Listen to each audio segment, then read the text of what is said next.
East African nations have been battling COVID-19, with Kenya, Rwanda and Uganda being at the forefront.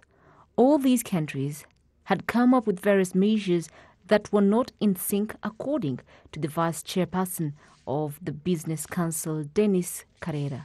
East African Business Council, umuryango wa private sector w'abacuruzi w'akarere. As the East African Business Council, we have called and written to the member states urging every member to put in place stern measures. In some places, we asked them to take the example of Rwanda, because all nations must work together to fight this. You have seen or read elsewhere where transportation of people was still going on, churches and large gatherings were still being held. From this Thursday, uniform measures have been put in place in the region to fight coronavirus through the East African Council of Ministers and Joint Action to Fight COVID-19. This was announced after the Ministers of Health from the East African Community forged measures that will see that 14 days of quarantine is maintained and that those who bring in the necessities are followed upon. Deputy CEO of the Pan-African Logistics, Shaka Michael, says this will be an answer for many traders. Nabiherukaga kera kubona ibihugu bitandatu byose bihuriza ku kintu kimwe bagafata ingamba. This is a good thing to see that our region is singing the same tune and in one voice.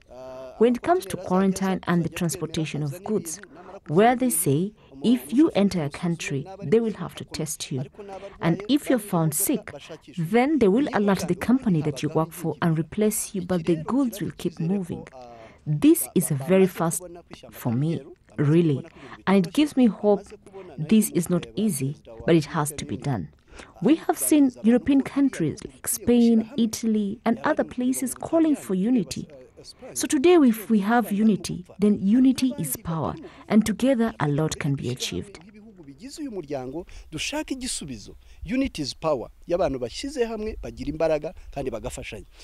The regional players were also asked to keep coming up with solutions from within countries, like manufacturing of soap, hand sanitizers, medicine and food.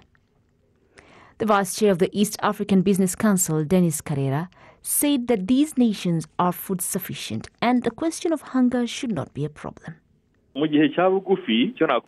In short-term basis, we will not have hunger issues in the region. We are still stable.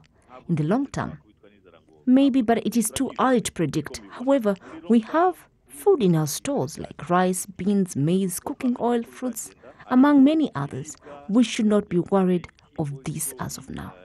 Statistics indicate the trade within the East African community in 2018 stood at $6 billion.